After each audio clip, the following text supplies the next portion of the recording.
It's 7:02 and we have a quorum, and I'd like to call the October 21st meeting of the AdCom to order.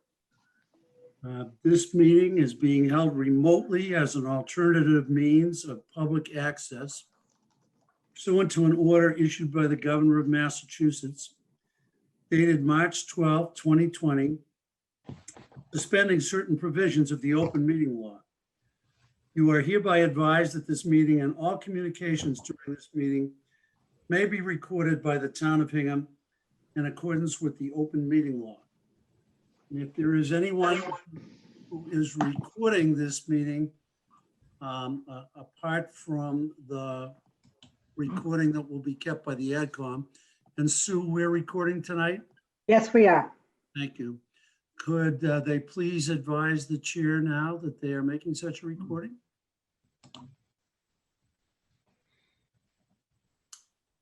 Not seeing any response. We will assume that no such recording is being made. And I'd like to welcome all my colleagues on the AdCom, members of the Board of Selectmen that are with us. Michelle Monseger, Assistant Town Administrator. Is Tom with us yet? He should be joining shortly. I'm expecting Tom Mayo to join us. Members of the Public Safety Facility Building Committee. I think I saw Chief Murphy, Susan Murphy, our Town Real Estate Counsel. And I apologize if I missed anyone. I'm trying to scroll quickly across the many faces on the screen. I saw that someone was here from Castle Bowes, and I appreciate their being here.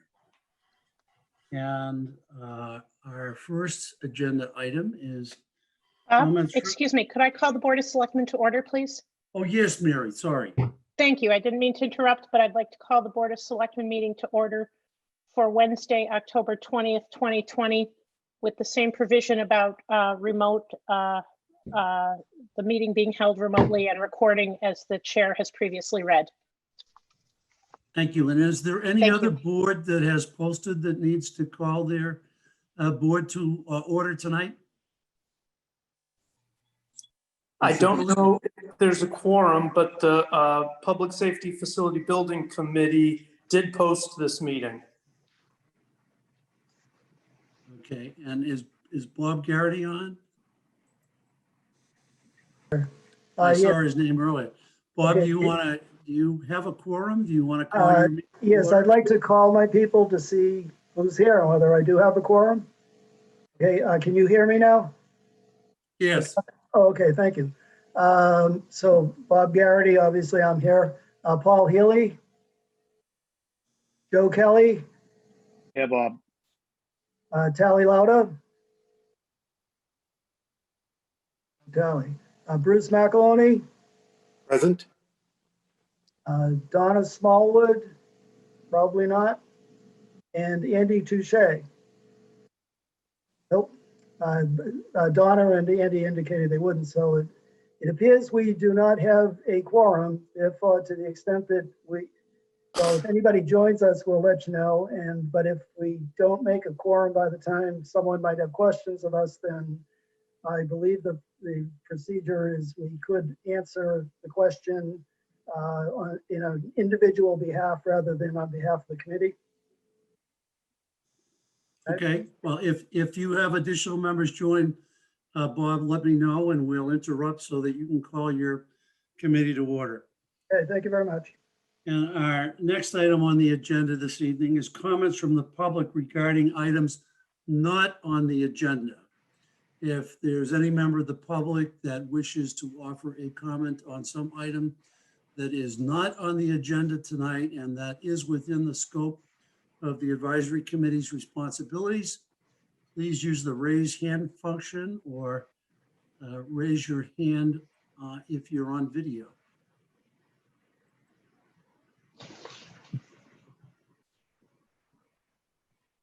Don't see any, Bob. I don't see any either. So we will proceed to our next and principal item of discussion, and one for which I expect most of you are here.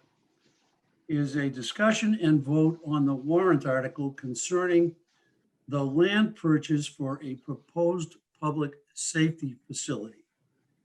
And at this point, I would like to turn the beginning of the discussion over to our lead liaison, Nancy McDonald, and express my thanks to Nancy and to Victor Baltera and to Tina Sherwood for their work as liaisons on this warrant article. Nancy, you have the floor. All right, thanks, Bob. I wanted to start, if you'll humor me, I wanted to start by looking at some of the maps. I know there were some questions asked by the committee at our last meeting about the actual siting of a fire department, and being a huge fan of maps myself, I thought it might be useful to actually look at some of that. So I'm sharing my screen. Is everybody seeing it? I'm seeing the agenda. Okay, perfect. So I started with, Mary had kindly provided us, or Tom did, I'm not sure who did, but somebody provided us a map here that was created with our GIS system that shows call volume. And I have to be honest, when I first opened it up, I didn't really realize what it was looking at, because I think there's so much data on it that it's a little hard to interpret. So I took the liberty of creating two separate maps. One is I wanted to give you an indication of when we talk about north of the fire station at Hingham, what exactly does that mean? And so this is taken off of our GIS map that the town has and maintains. And this gives you an indication of, I just took a quick screenshot and then drew on here to show you. So this is North Hingham. These are the train tracks that run through downtown, coming in from Cohasset and going out over on the Weymouth side. And the GIS information basically shows you what's residential and what's business. Now, technically there's nothing limiting us or from putting the fire station anywhere we pleased. But I think that most of us would have a hard time putting a fire station down in the middle of a residential area. So if you look at basically the green and yellow and tan areas, those are the residential areas in town. And when we get up into the pink and red, those are the business areas. And then on the north side of town, we really only have one industrial parcel, and that is basically the shipyard. So when Kristen asked last week a very good question, which was kind of why, what are we talking about when we're talking about siting, and what have we looked at before? I also put some X's on here to show, and this is from my personal experience. So this was as part of the fire station building committee. So this isn't informed at all by what the current public safety facility committee is doing. But the properties that I am aware of that the town looked at was the old credit union building across from the T station down there, the West Hingham train station. We were strongly encouraged to use that site. That became problematic pretty quickly from two standpoints. One is that this is bordering Bear Cove. There was a lot of discussion in terms of being able to have traffic flow in there with the bus depot. So this is the school's bus depot, actually the school bus depots. This is residential right here. So the school bus depot is kind of right here. And as well as the ball fields are back here. And you have a train station across the street. So between the traffic and the fact that this is on Bear Cove, and I think most people on this call would be aware that anything that's in Bear Cove makes people nervous. So that we turned away from that, even though that looked initially like a great site. There was also some discussion of using the selectmen's parcel. The selectmen's parcel is the piece up on Beale Street. It's kind of behind where the DPW is. And that had grade issues. So the egresses out of there were too steep for fire trucks.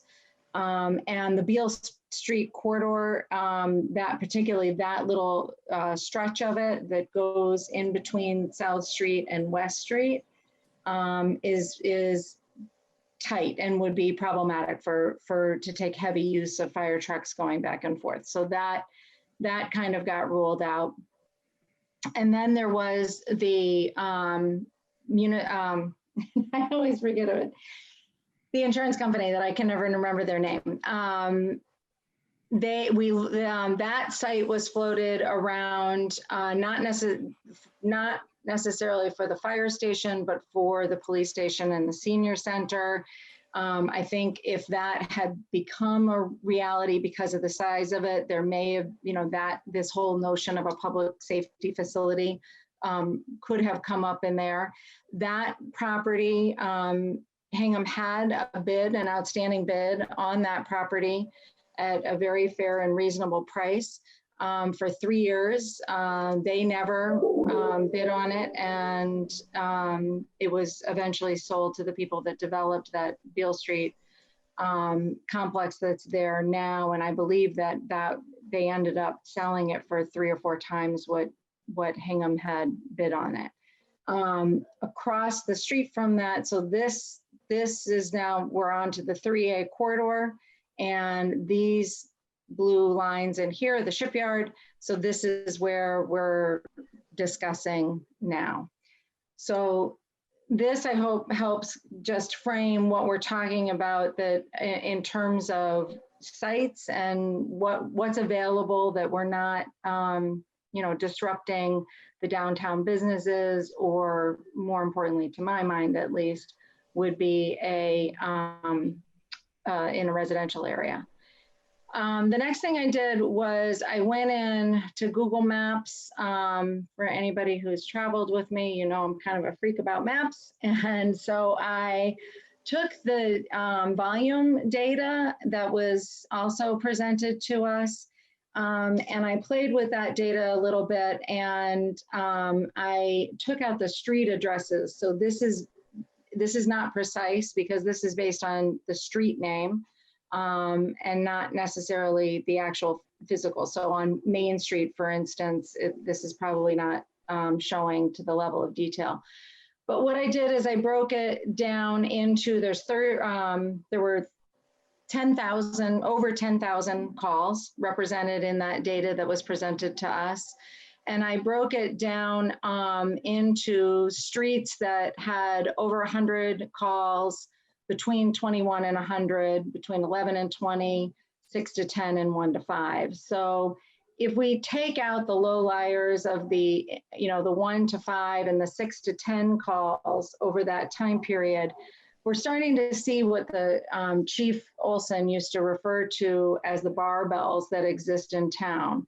So if you focus on the red and the orange, which is where the high volume counts are for, and again, this is just fire, this is not police, for the fire, where the red is really focused in this area here that's up by 3A and the Derby Street corridor.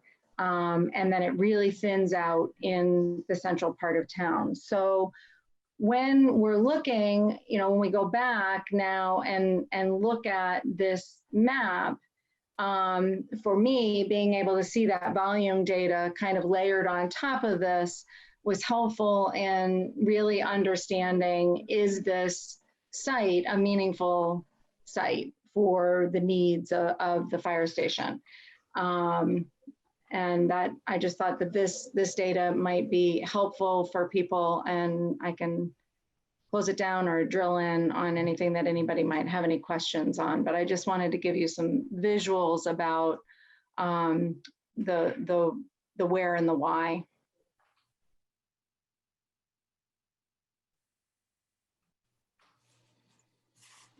All right. So with that, we can move on to the article itself. And I believe that everybody representing the Board of Selectmen, AdCom, and the Public Safety Building Committee that's here tonight, I believe everyone was on the call last night, the Board of Selectmen call last night. So you are probably aware that the original article that was distributed to us has been revised. And we are solely focused for this article. There's only one article that will be presented at town meeting, and it will be solely focused on the acquisition of the property at 335 Lincoln Street. I know Bob kindly distributed the draft of the article this afternoon to my AdCom colleagues. I know it was late this afternoon, so I don't know. There's a lot to digest here. It's a little bit wordy, so it needs some tightening up. But so what I'd really like to do tonight is focus on are the comments here, what people think that town meeting is going to need in order to make an informed decision about the purchase of this property.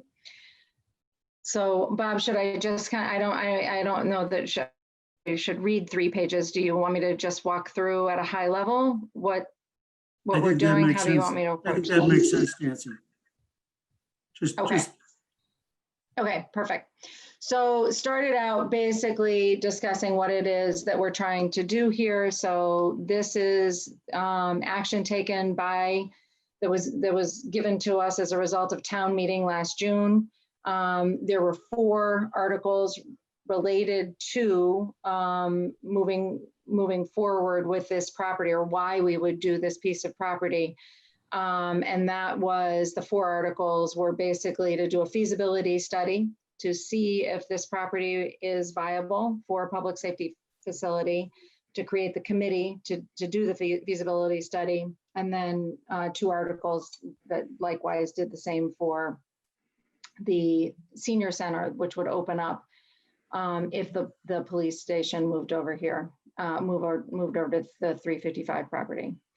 So the idea is that there will be a combined facility. The facility is just North Station, so Central Station will remain the fire station, the fire headquarters, but the police headquarters would move to the 335 property.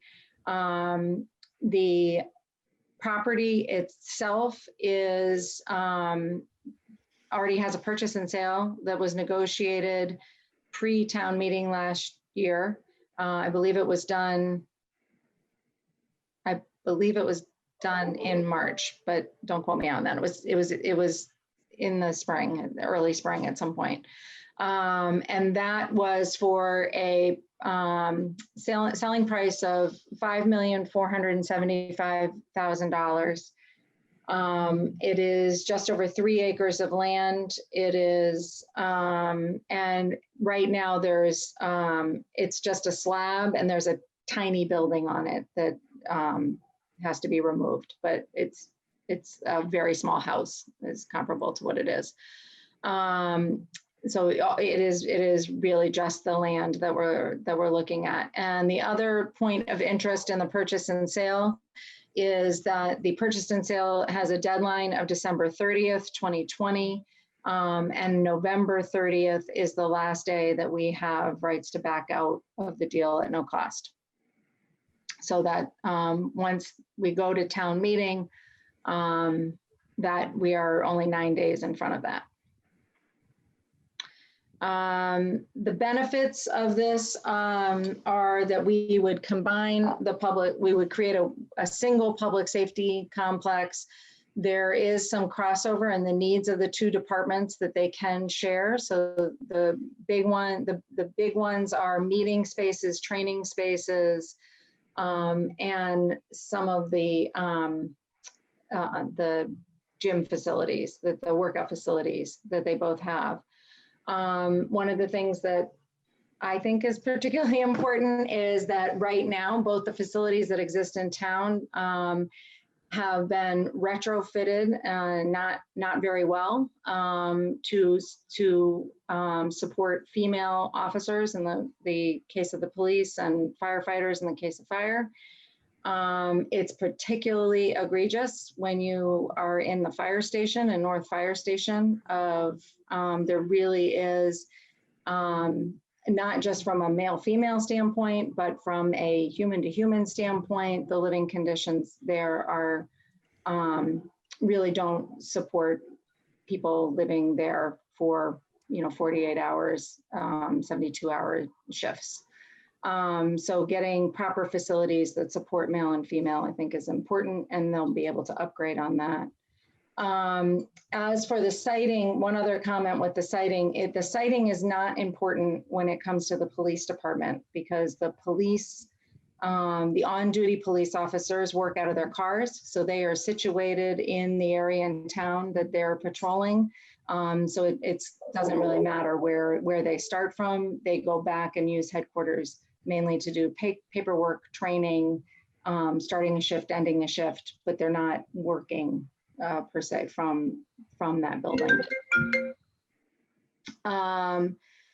The town meeting, the 2020 town meeting in June, as I said, appointed a feasibility study. We have 7 stellar members of that, being led by Bob Garrity and Paul Healy, and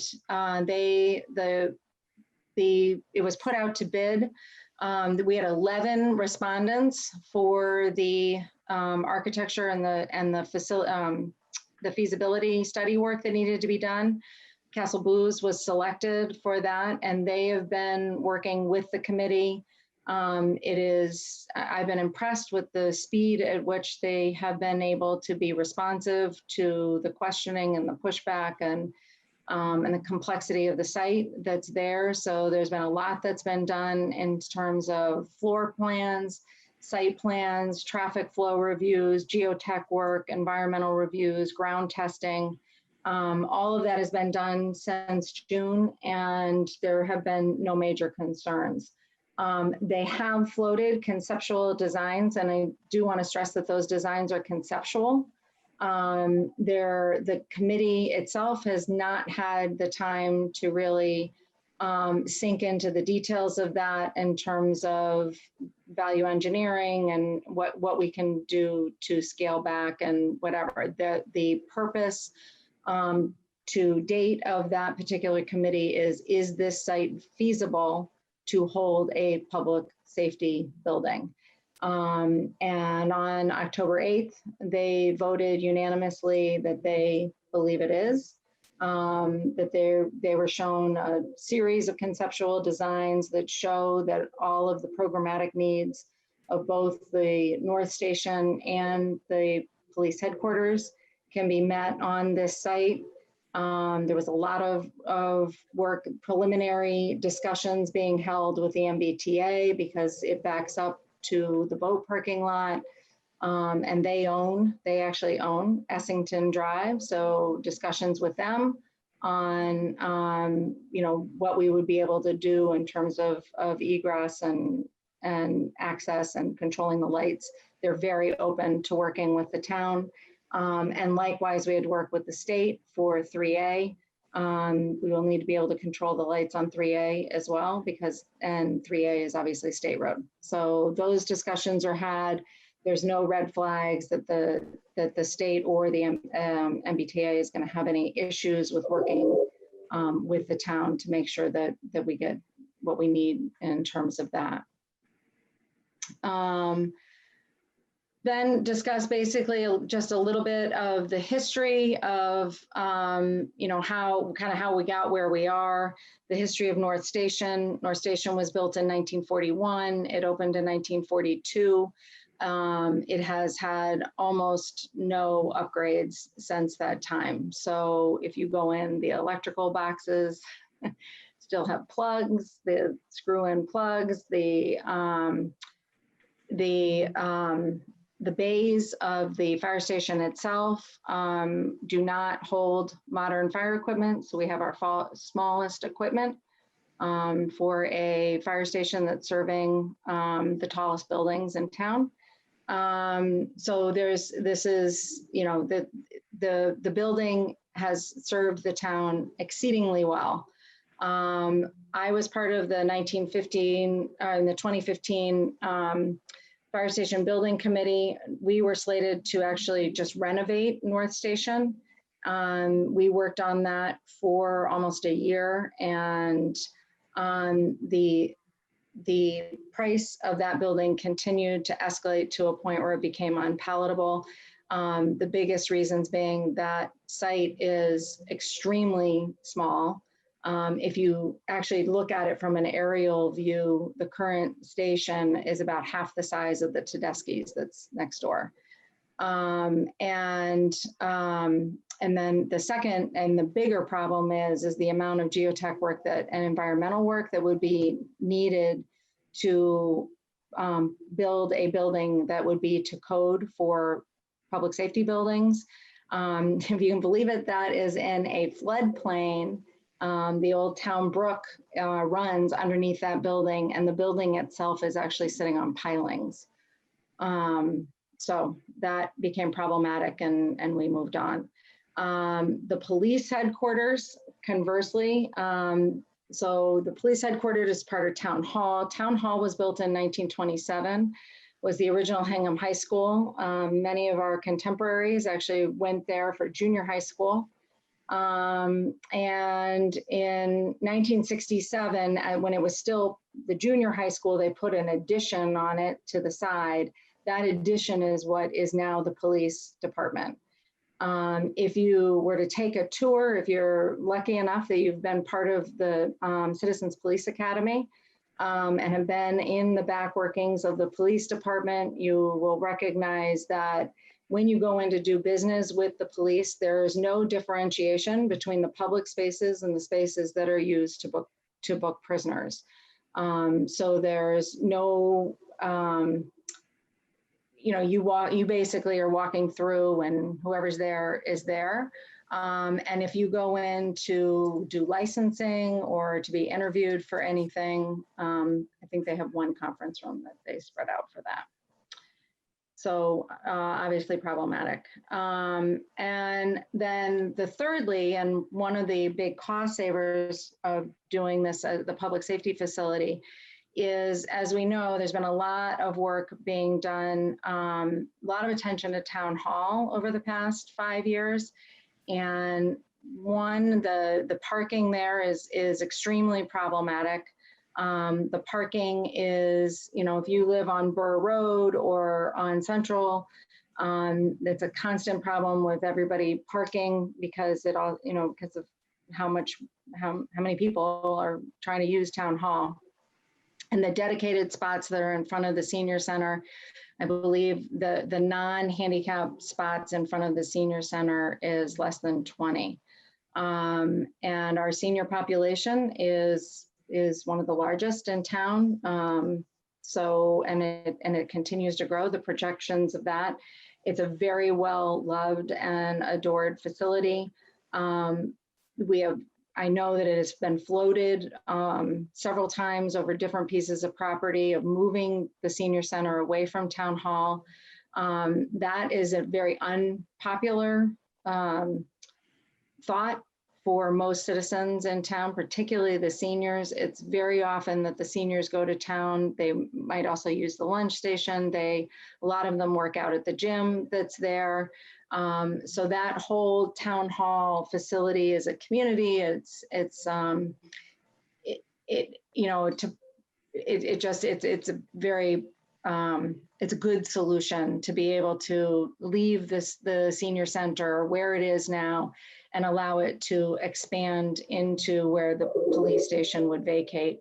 And additionally, there is additional space that might also be used for other town hall organizations that also are running out of space. The school department being right above the police station now, as well as some others. So that's kind of the long term, the why would we do this, the long term, but then I'll bring you back to really what we're doing right now. The whole purpose of this article is that the town, for at least 5 years, where we have spent money to solve the problem of North Fire Station and Town Hall, we have not been able to find a properly sited site. I think we're all very aware, obviously, of where we are right now as a nation and as a community. We're in the middle of a pandemic. So the idea, we have a lot of competing need, or supposedly competing needs, looking to upgrade infrastructure right now. I think that for me personally, the important part right now is to focus on the difficulty for us as a town right now has been finding a piece of property. We have found a piece of property.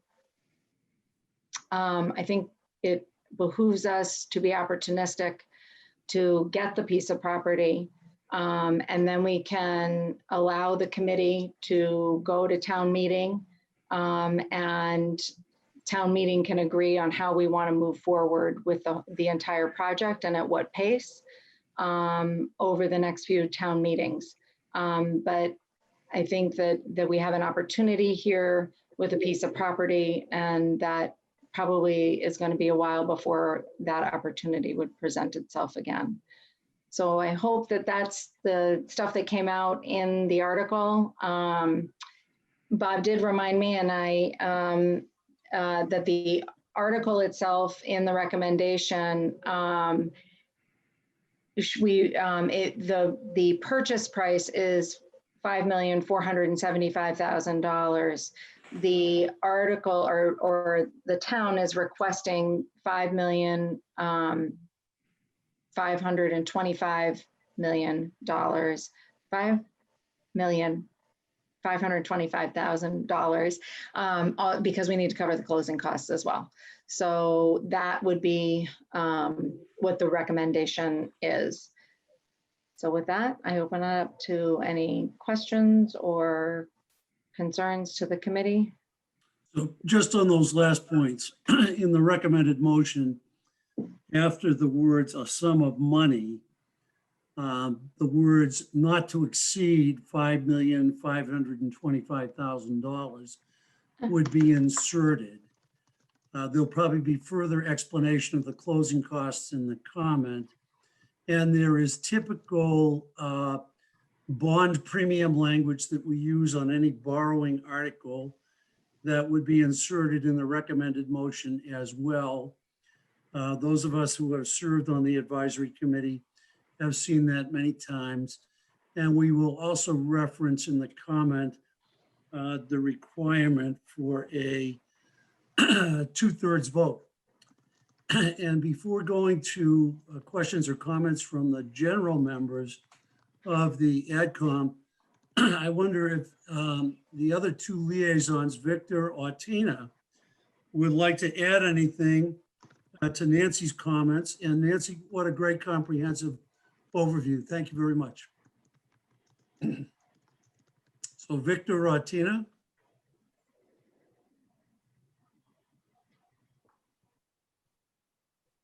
Sorry, I was on mute, Bob. I thought Nancy did a very good job, very comprehensive, Nancy. Well done, especially the maps. I don't have anything to add other than to emphasize the point that as I look at this, this is an opportunity to buy a parcel of property that we need. It's at a, in terms of the overall cost in any given year, given the debt service, it's not, we're not talking about big dollars. This is something that the town would have a good asset could make a decision in the future as to what to do with that, what the project should look like, what the timing of the project should be. If for whatever reason something doesn't work out, it has an asset it could sell. So I think that that's really the focus here. And Bob, if I'm sorry to interrupt, but I did want to say Sue Nickerson provided me with the amount that this is the tax implication for $5,475,000. I know Mary's presentation had it broken out, 10 and 40 and 50 million, and I just wanted people to be aware of what the 5,475 number looked like. So from a tax implication, and obviously how it gets spread out and whatever, people should listen to Mary's presentation from last night, because that was quite a learning experience. But in general, from what Sue pulled today at 3.5%, which is a very conservative estimate of the borrowing rate or the interest rate that we would be looking at. Year one would be $59.13 per house for the average homeowner in Hingham, and year 10 would be $48.18. Tia, did you have any comments as a liaison? I think Nancy did an excellent job with the overview of this initiative, and Victor beat me to the punch. I agree with each thing he said.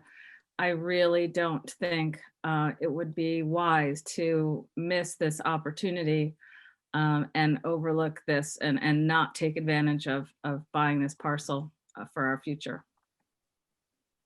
So we'd open up the floor to other members of the advisory committee for questions or comments.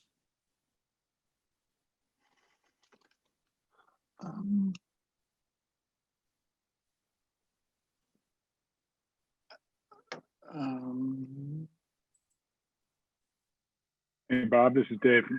I was just going to add, I think you guys did a great job there too. And I would just reinforce, I think we all saw it live last night, that there is, I will describe it just as what I took away as kind of a misperception that I think there's two levels of potential misperception that the comment has to be really cognizant of.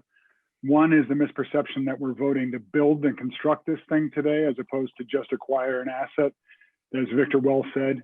And I think the second misconception related to the first is that this is a competitive project to foster. Somehow it's leapfrogged foster in whatever imagination that you get to that.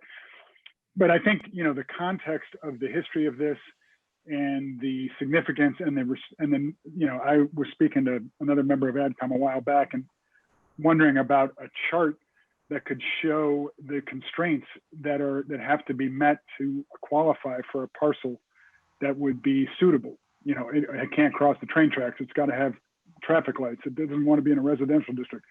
When you look at Nancy's fabulous maps, which I thought were so helpful, you really realize there are very few places. But I think in that context, authorizing the town to buy a piece of property for a critical asset that we'll discuss, refine, and vote on later, in some respects, to me at least, is a no-brainer. It's only with the fog of a Foster deal and a misunderstanding of what this particular vote is all about, where I think we run the risk of going sideways.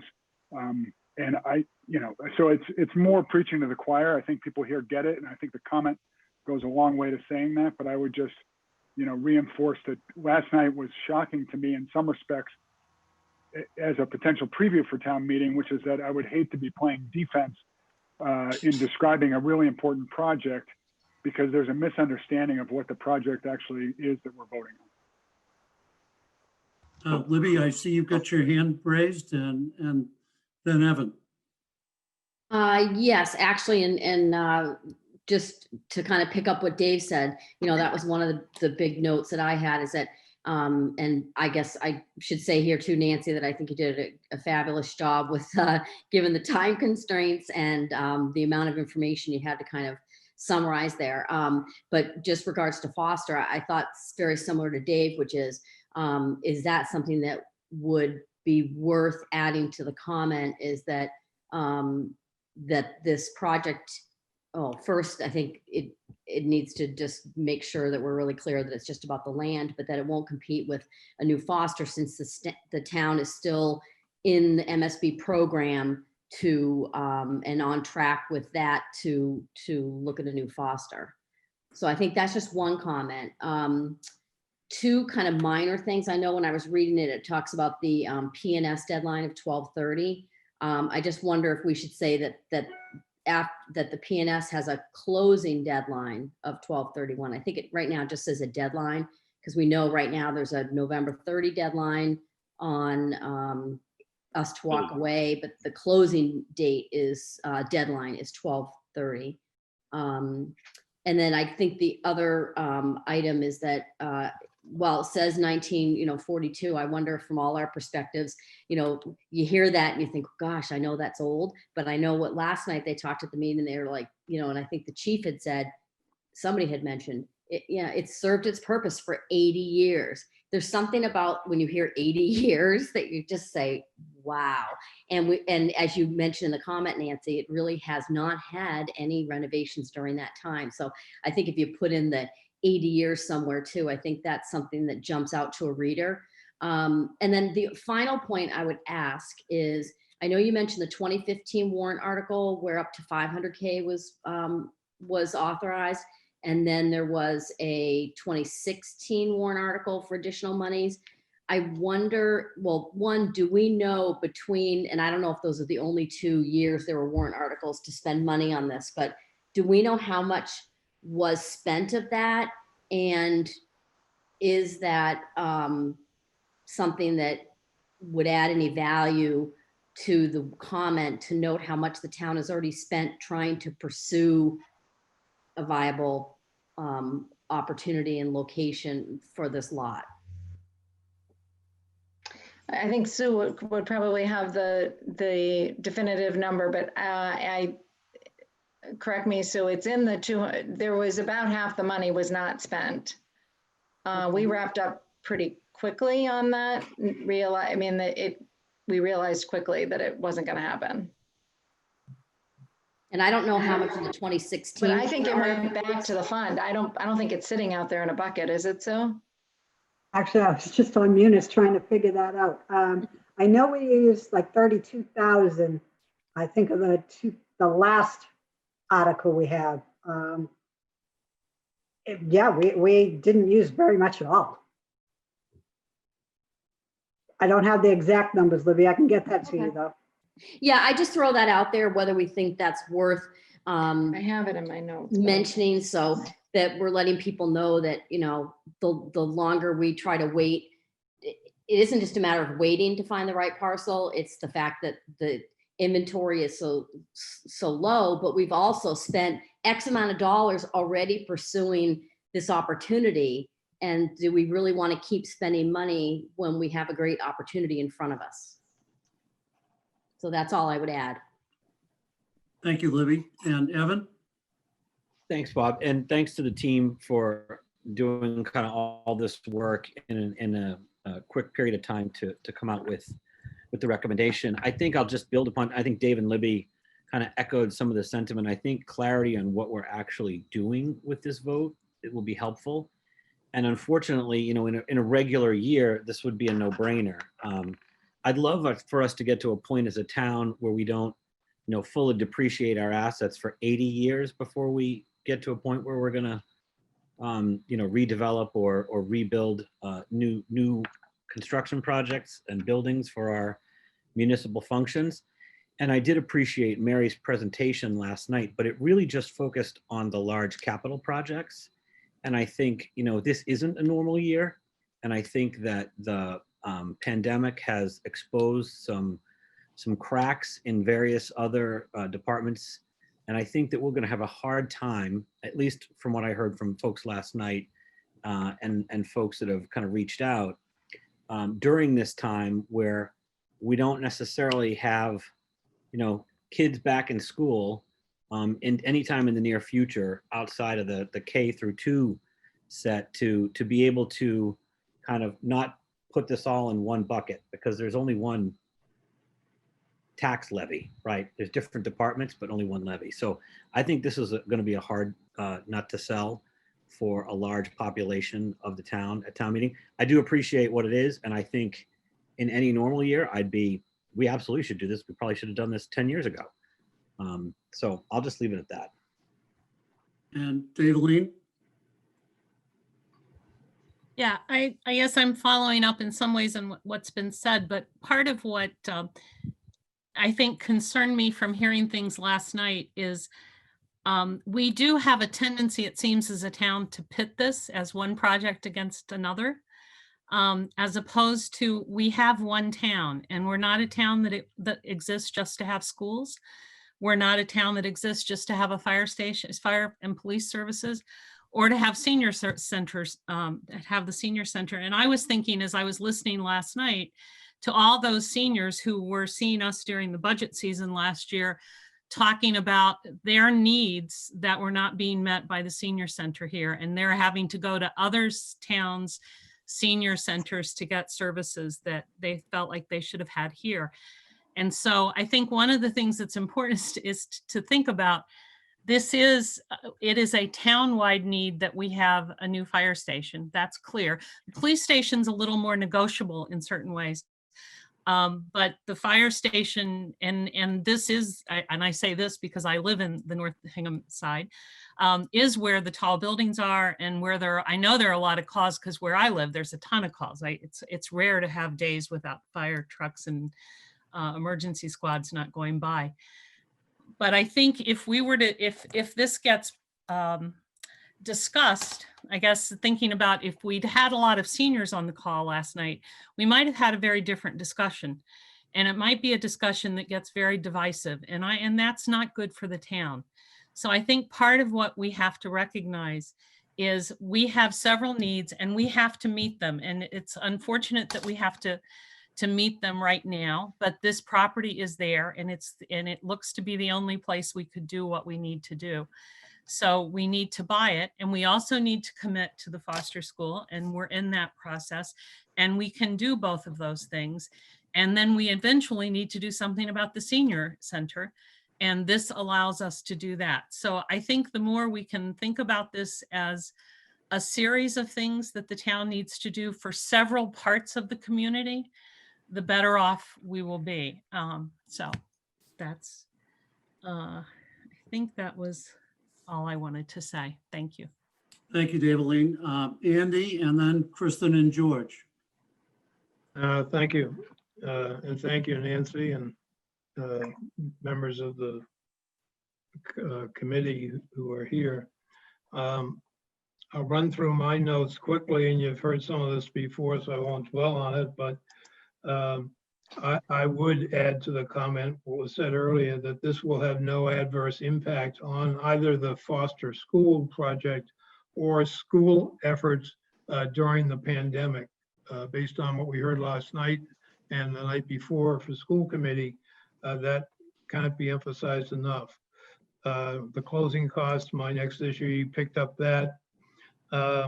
This is a bit of a digression, but I wondered whether we could preserve the existing structure and move it someplace to be used. I don't know, is the Harbor Masters facility or the Social Country Club or the Recreation Department or even affordable housing. It is, as someone said, a small house. There's only 1,700 square feet of living space, but there is I think a finished attic and a finished basement, but and if the T is going to shut down the ferry soon, well, you could probably park it in the parking lot until you find a place to put it. But I just wanted to add that thought. With further regard to the comment, in my tour of the police headquarters, I found the facilities appalling. I mean, I don't think words can adequately describe how inadequate the facilities were. And with due respect, it's not entirely true that the police are not working from the building. because they do have to use it for interviewing witnesses, for preparing reports, and things of that nature. So they do need, and the facilities they have now are beyond inadequate for those purposes. Furthermore, the record storage and administration space is absurd. The evidence locker and storage is likewise wholly inadequate. The locker room is embarrassingly inadequate. My reaction when I took the tour was to think when athletes are recruited to colleges, they usually given a tour of the facilities, and that's part of the selling pitch. And I think if we showed a police recruit the facilities that we have, no one would join the department. And I don't think that the need for a new police headquarters can be overemphasized. And I think the comment does a very good job on stressing the importance of a new fire station, but I think the same goes for the police. The only other things I wanted to add were that you should probably be prepared for the question how much tax revenue would be lost by acquiring this, the town acquiring this parcel and taking it off the tax rolls. Not a huge amount each year. I think it's assessed to the $1.5 million or something like that. And the last point I wanted to make was a bit of a tag on to Davleen. Davleen's point about the triple benefit of this, meaning not just the fire, the police, but the seniors, is, I think, really important. And I wondered if because of that, our townspeople dependent upon, that's an overstatement, dependent is not the right word, but would it be helpful to have a police business presence still at town hall? Is there enough walk-in traffic for licenses and permits, et cetera, that would make a small presence there beneficial? And if so, maybe that would be another possible use for the structure that is currently on the site. That's all I have. Thank you. Kristen? I Thank you, think Andy. everyone's said everything that I was going to say at this point, but I just want to say that I did have the opportunity to go on the tour of the fire and police station and agree with what Andy said. I was shocked at the conditions of both of those facilities and can't believe that that's where we have people working. I mean, that's not any place where anyone would live or work. And I was just shocked by that. So I just encourage people to go on the website that Chief Murphy talked about yesterday to see the video of the facilities, since people can't go there, and take a look for yourselves and see that this is an important issue for the town right now. So. Thank you, Kristen. George? Thank you, Bob. Kudos to Nancy and team for a great opening presentation. Nothing really new. I just want to repeat my thoughts and jump on what Andy said. I would, in looking at the comment, I would go so far as to insert a new paragraph 2 in place of the one that says the town can expect many benefits. And I would really there outline the inadequacies of the police and fire stations, particularly as regards to the living quarters at the fire station, the issues with female and male officers in both locations. I think, I forget the way Andy described it, but it certainly is, they're inadequate facilities that have a multitude of sins that we should, I think, play up here before we go into the discussion about the benefits. I would also add a reason that we're meeting in November, other than that it's warmer than December. So I would put the November date in as a, sort of the drop dead date for saying we're in or we're out. So people understand that we don't really have an extra 3 or 4 weeks to consider this. We really need to make a decision at the meeting. And I agree with everything everybody has said about foster and the concern that the foster parents have had. And we need to reassure those folks that this project is not going to take away from their needs, and that it is still a very high priority for the town. Thank you, George. Julie? I'm going to give my turn to Al McDonald because he's been raising his hand for a while. And I just wanted to. Oh, no, you should say your thing. No, it's all right. You go ahead. Go ahead. I'll get to it. Well, thank you, Julie. Appreciate that. And maybe just to be interesting, I'll disagree with a last point a little bit. And I apologize if this is due to my being a rookie. I guess in reading this, and again, I'll jump on the train of thanking Nancy, and it's really an impressive document in terms of, there's so much knowledge here and experience. It strikes me in reading it that this is almost as if we were the proponents, as opposed to what my understanding of our role here is, which is really the financial implications of it. I mean, in my reading of this, the tone is very much making the case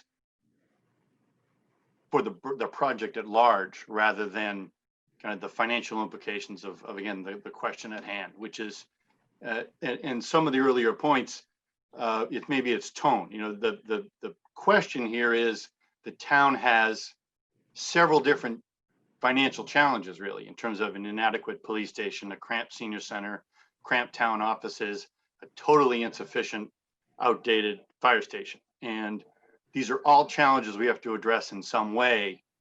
How are we going to do that? And so there's the immediate financial cost of purchasing this, but also what's sort of the opportunity cost of not doing it, in terms of needing to buy separate facilities for a police station and a fire station, or moving things around in some different way.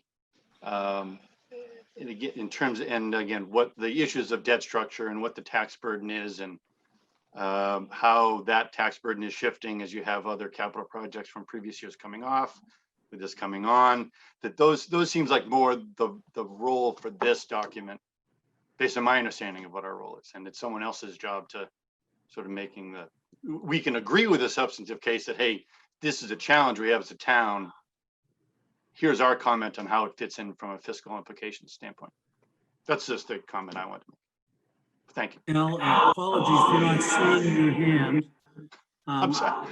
I do think that our role traditionally has been to make a recommendation of this type. Often we list pros and cons, and we don't just address the dollars and cents. But in any event, I see that Julie still has her hand up. Did you want to say something, Julie? Sure. I mean, I know a lot has already been said that I would have echoed or said myself, but I just wanted to note that to me, this is an exciting opportunity because we finally found a site which holds the key to solve multiple building issues in our town. And we need to keep up with our infrastructure. And so it solves not only the fire station, but police and senior center, as we've all talked about. And I know that in the meeting last night, and many people have brought up the Foster School building project and the horrible conditions that building is in. So we talked tonight about how bad the fire and police stations, what bad shape they're in, but you can argue the same for Foster School. And I'm just happy that the town is going through the MSBA process right now. And I know that it's difficult because it doesn't happen maybe as quickly as parents or people in town want, but I'm glad that we are in that process and that we are making headway on that school as well. So I look forward to making the next steps, not only in the public safety project, but also in Foster School. Brett, thank you, Julie. Brenda, did I see your hand up? Yes, thank you.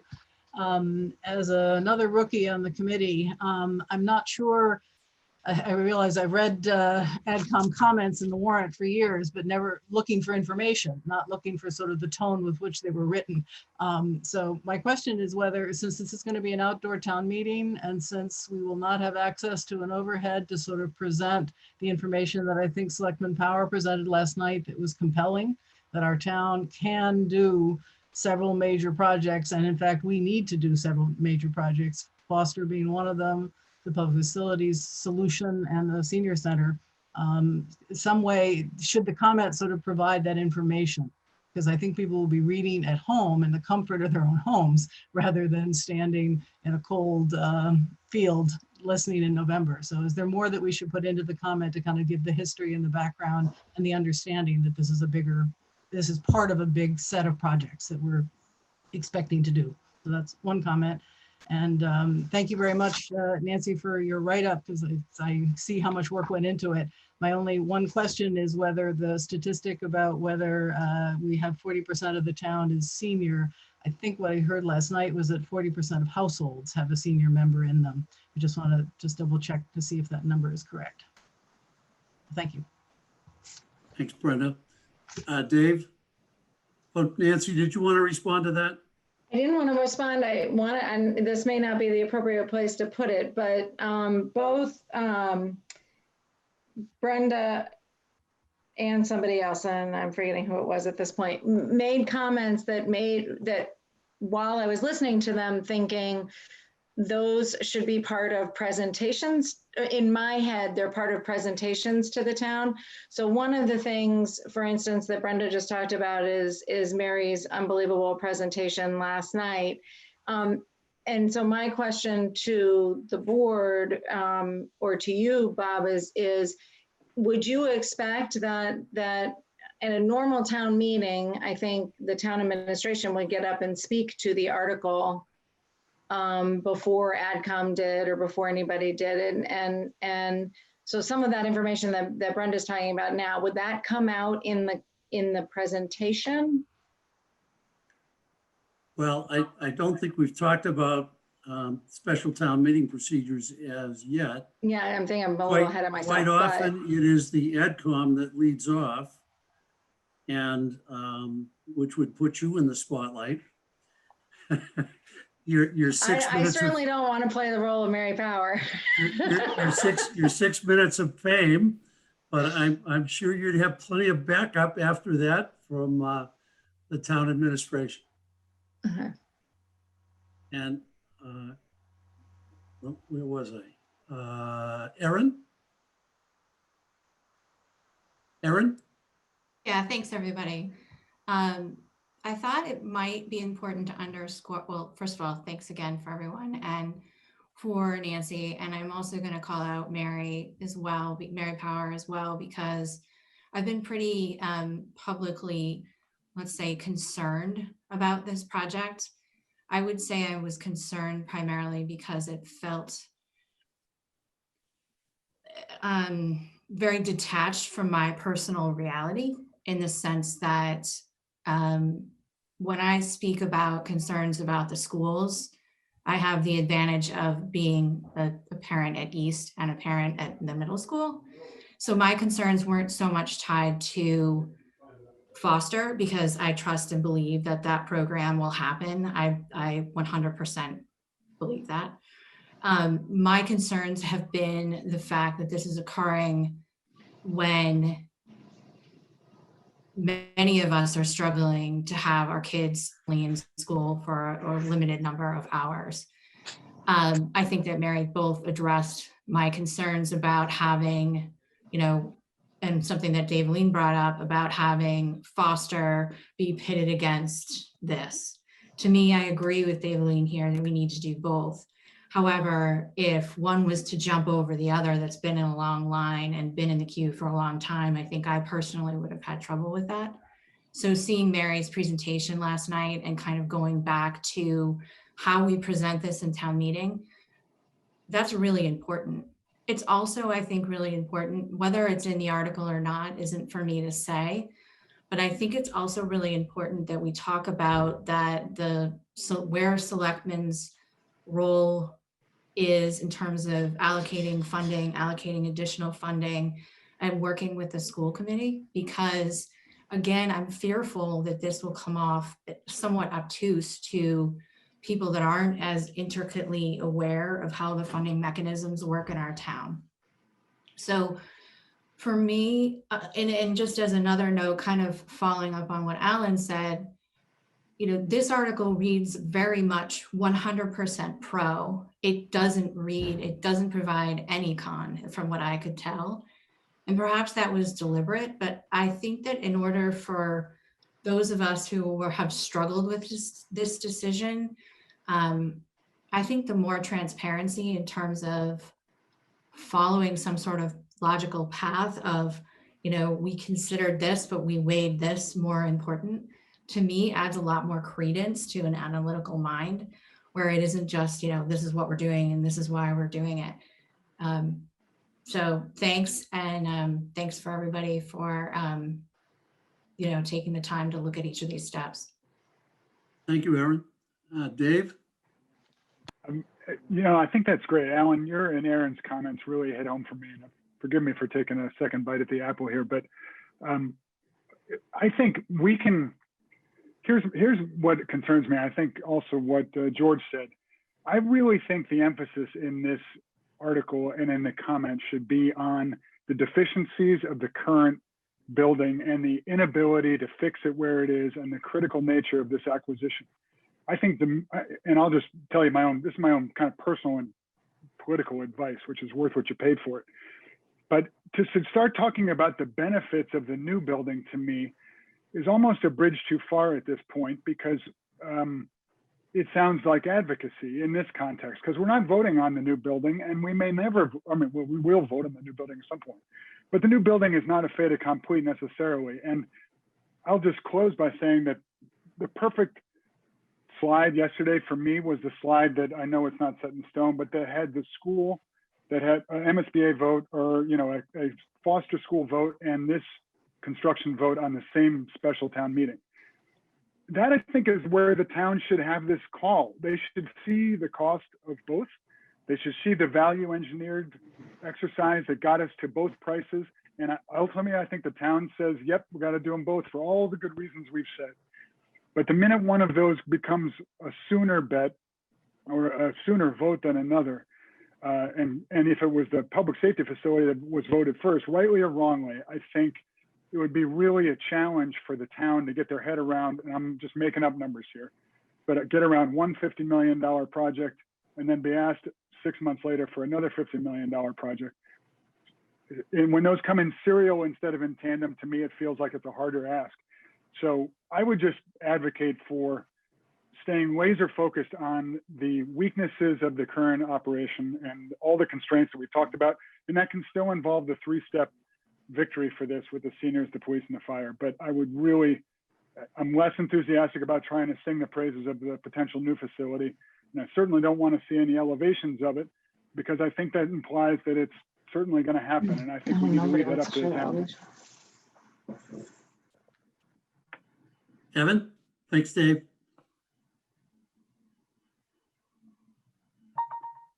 Oh, if my wife had a mute button. Two things there. Just to Brenda's point, and there's a number that keeps getting thrown around. If you look at the actual census data of the town, the projected for 2020, which if they finish doing it by the end of October, of the folks in town over 60 is projected to be about 31.1%. So I know the household versus the actual number of folks in town over 60 is about 31.1 if you look at the census data. You go back to 2010, it was about 25.9%. That was just, Brenda, to your question. And then I couldn't agree more with all of my colleagues' comments here. And I really want to thank Daveline for kind of pointing out in a world that is wildly divisive right now, as it relates to anything political. I think that we need to kind of choose what we want to be as a town. And I think it's important, you know, do we want to have low taxes? Or do we want to provide for kind of all the residents of town? You know, folks who live here, the folks who pay the taxes, and then our seniors who certainly deserve to have, you know, an adequate facility to be in. And then our kids, because they can't vote and they can't move. So I look at this and I think that I like the way Dave just kind of backed off of the advocacy for this. And I do think, you know, Mary, your presentation last night was a really good one to start, but I think we need to lay out kind of the series of projects and things that we want to have done, including some of the things around the harbor. So people get to see, oh gosh, another $50 million project, another $10 million project. So they understand a potential timing for these things over the next 10 years. So people don't get, you know, whipsawed every time they go to a town meeting with some, you know, massive capital project. You know, we're gonna have to deal with the harbors. We're gonna have to deal with other things in town over the years. So taken in context, I think would be helpful for people to make those choices. I think if we do it kind of the way we have been doing it, which is hyper-focused around one singular event without looking at all the other things that go into it, I think it makes it really tough for people to choose wisely. Thanks, Evan. Dave Lane? Yeah, I wondered if it's possible, given these comments, that Mary's presentation could somehow be not quite what the word included in a way in the warrant. You know, we have reports in the annual town meeting warrant that give kind of an overview. And I wonder, particularly because I would imagine this will be like town meeting was in June, and that there's not going to be an opportunity to do audiovisual sort of presentations. And if people are freezing cold, they may not want to. But if there's a way to have a report in the warrant book itself that lays out, we have a lot of projects coming on. This is kind of how, this is an overview. It's an overview that could easily change, but this is what we're thinking of. Sort of what we said last night, because I think that was really powerful to see it in a framework that gave a bigger picture. And this is a little piece of this picture that we have to act on right now. So I don't know if that's possible, but I just wanted to make that suggestion. Any other members of the AdCom, especially anybody that hasn't spoken as yet? I don't see any hands. Am I missing someone? Bob, just to jump on what, oh, am I unmuted? What Daveline said, I think it just the one visual I got when I heard what you said, Daveline, I think I love what, you know, Dave said about, you know, really focusing on the deficiencies, because that really is what's before us right now, is that we have deficiencies and why we're looking at this property. But anyway, the one visual I got when Daveline was talking about that if there's some way we can incorporate it, is that, you know, to meet all the needs and the infrastructure needs that we have, it can't all happen at once. This is kind of a first domino, if you will. And this domino will then, you know, solve multiple problems with that, but that these pieces all have to fit together in a puzzle, and they can't happen in a vacuum. These projects all have to be looked at from the 50,000 foot view together. So that's all I would just add, that I think just kind of pulled together what a few of you all said. The other members of the AdCom that have comments or questions?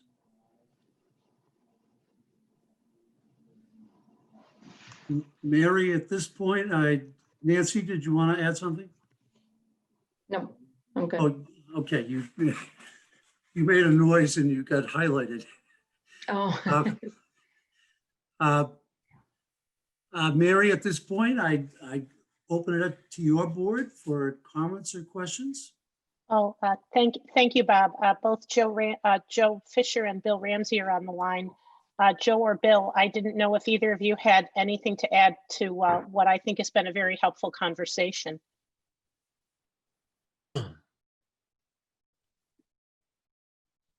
Go ahead, Bill.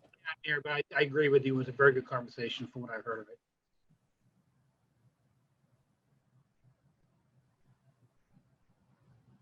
And Joe, did you want to address anything? No, I'm really complimenting AdComs for their presentation, the thoughts, and the analysis is quite impressive.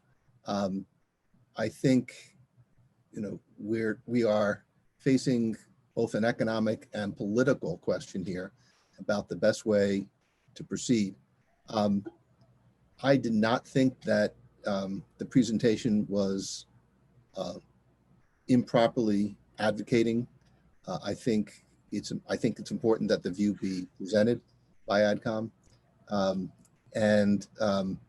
I think the discussion about the projected benefits of having the facility, that discussion I think is important.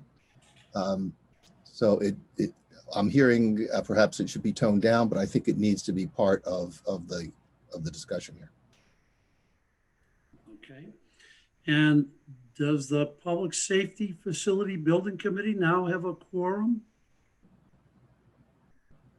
I don't think so, unless any other members came in. I only have 3, I believe, which is myself, Joe Kelly, I believe Tally, Louder, and I believe that's it. Anybody else?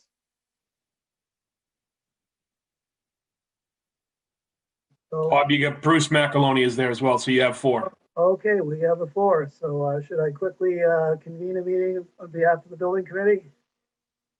I would be happy Yes, to. please. So, from any of my members, do I have well, we'd like to convene a meeting of the building committee. Can all the members of the building committee state their names, please? Bruce McAloney. Joe Kelly.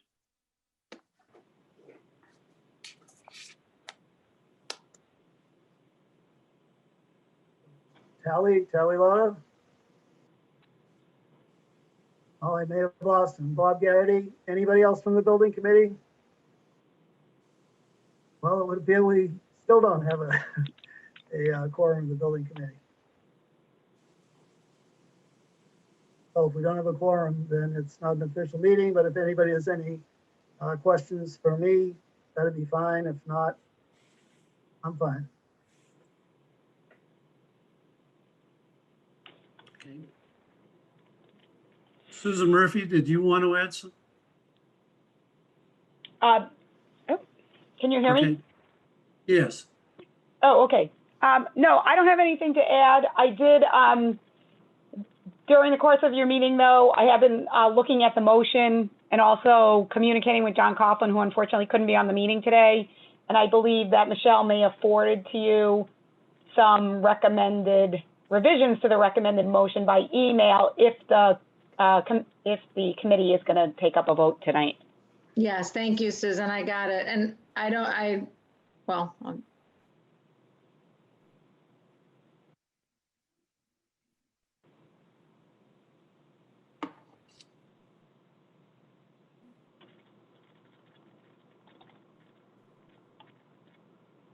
Bob, do you see that?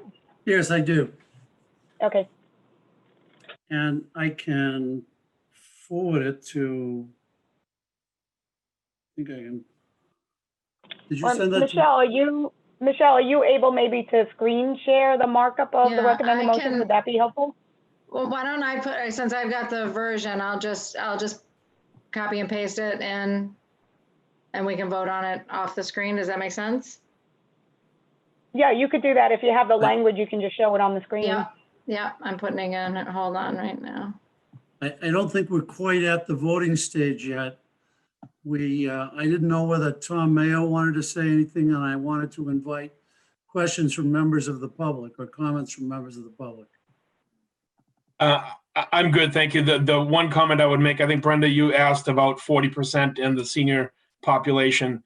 That number varies depending on how you define senior. The senior center is looking at, I think, 60 and over, and they came up with a 31.5% number. But that's some other organizations will use 55 and over. So it depends on how you define it.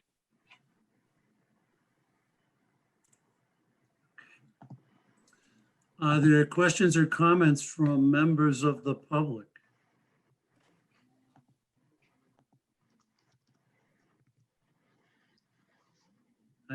I can't see folks now with the with the screen shared. Bob, if you escape out of it, I'll take a look. Nobody has raised their hand, Bob. No one's raised their hand. No one has raised their hand. All right. So I think the question I'd like to propose to the advisory committee is, are we ready to vote tonight? And in posing that question, the present schedule contemplates that the Board of Selectmen would be voting to sign the warrant next Tuesday, which would, if we had to meet again, would either be meeting tomorrow night or Monday. And tomorrow night, we have our Mass Municipal Seminar. So if people are prepared to vote tonight, I think we could vote on the recommended motion that is presently on the screen. And I agree that there have been a lot of wonderful suggestions about the comment. And we could leave the revision of the comment to Nancy to incorporate those suggestions. If people want to see a revised comment before voting on the recommended motion, we would probably need to have a later meeting. Based on all the feedback, I agree with much of it. It felt a little proponent-y. I don't know that that's a word, but I'm using it. I would rather see a revised comment, but that's just my opinion. I agree with Evan. Yeah, I'm with Evan also on that one. Andy, Monday night? I'm prepared to vote on the recommended motion and leave the revised comment to Nancy and her two colleagues. So Andy, you're not hashtag I'm with Evan? Exactly. Okay. Lost. Which you, I assume you would have guessed.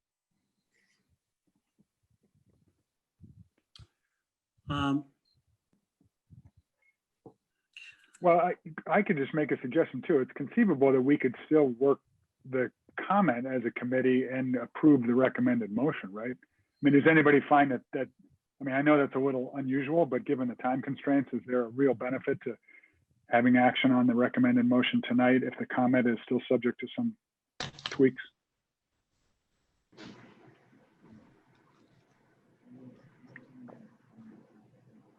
Either way, or the vote's probably the same as with the comment.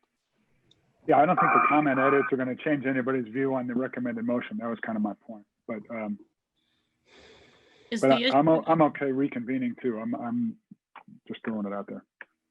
Is the issue that we should be done by Tuesday night before the Board of Selectmen meet? Is that because if that's true, then it seems like meeting Monday night would make sense to approve. The warrant is going to the printer on Wednesday next week. So. By Tuesday. Well, we could meet simultaneous with the Board of Selectmen, or we could meet later than the Board of Selectmen. I think I'd prefer to meet Monday if we could. Yeah, I would prefer to meet just because I would be fine with letting the subcommittee work on the comment, but I think there's enough people that are not comfortable with that I think as a matter of process, we should meet again. I agree. I think there are enough people that would like to see a revised comment before voting on the recommended motion that it makes sense for us to have a meeting, which I would propose to schedule for Monday at 7. And Nancy, I trust that would give you enough time to do a revised comment? Yes. And I think I'll only observe that committees sometimes don't do a great job in drafting a comment. And at some point, Here. we have to go to press. I think that you could each reply individually to Nancy with your suggestions as to language, and that we could entrust it to Nancy to incorporate the differing viewpoints into an expanded comment. And at the same time, everybody can have the printed recommended motion before them. Bob, do you mind if I jump in? This is Susan Murphy. Go ahead, Susan, please. Help me out. Yes, I would recommend that any comments that people have for Nancy should be given to her tonight or should be discussed at your meeting Monday night. Because there is some guidance from the Attorney General's office about emails being shared among a quorum, you know, so once Nancy gets emails from more than a quorum, it's now, there's some guidance from the AG that in some circumstances that could be deliberation. So if the advisory committee feels that they all want to sign off on the comment, and so that becomes a action of the committee, then really the comments need to be shared. If it's, you know, more than a quorum sharing comments, it really needs to happen at a meeting. Okay, point taken. Nancy, I think I would invite any member of the AdCom that has any further comment about the comment to speak now, or we will just entrust Nancy to incorporate what has been discussed tonight. Bob, it's Andy. Andy. I think it might be helpful if we figure out who is going to speak in support of the article. And that might be, is Nancy, the public facilities, public building facilities,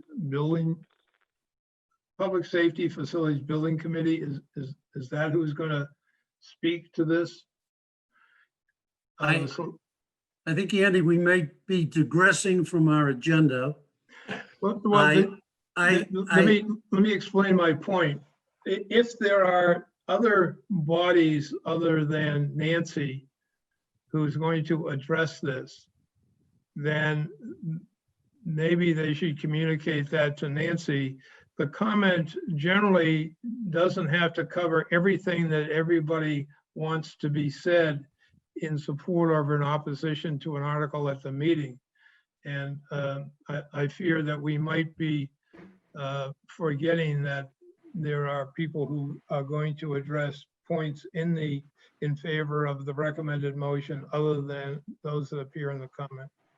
Well, I would anticipate that our esteemed moderator will be holding his usual preparation session before the special town meeting, and will be identifying speakers.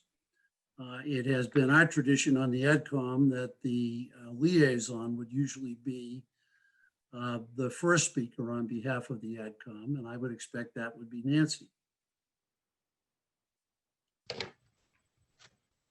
Yes, Brenda.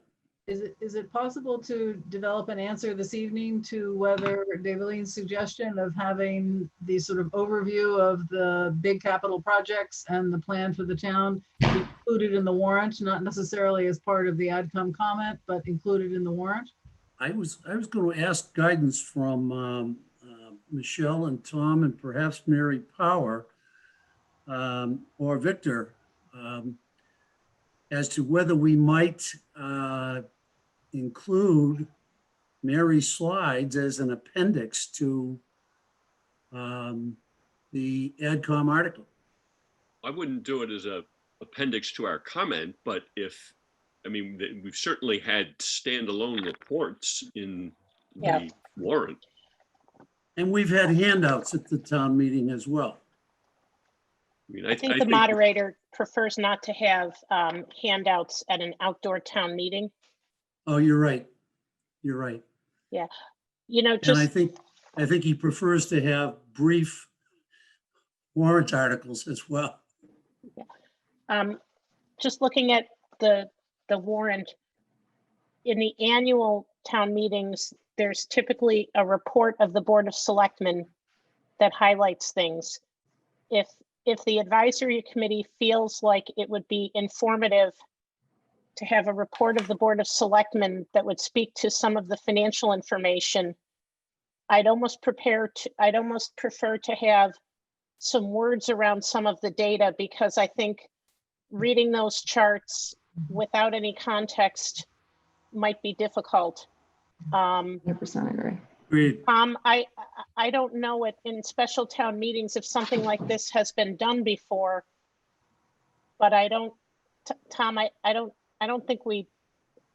Why not? I think we could do that if the advisory committee thinks it would be helpful. I agree. Yeah. It would make sense to me. Is anybody on the advisory committee opposed to that idea? I would welcome it greatly. I mean, it's just transparency, and I think it makes it easier for the, person who's not as deeply engaged in all of this as we are. It would seem to me, Mary, it's the unanimous sense of the advisory committee that would be very helpful. Okay, thank you. And I would propose that it be entered in as a report of the Board of Selectmen, because that is the typical communication vehicle that people are used to. That makes perfect sense to me. Hey, Bob, can I just make one? Oh, sorry, go ahead. Tina had her hand up. Yeah, go ahead. Yeah, go Tina. I just have a question, and maybe I'm missing something obvious. I was the chair of the fire station building committee when we brought it to town meeting, so many years ago, for the central fire station. And I know that Bob Garrity had stated that the current public safety facility committee is not going to be a proponent for the project, but rather they're going to just provide factual information. Who is the proponent to drive this project? The warrant article was inserted by the Board of Selectmen.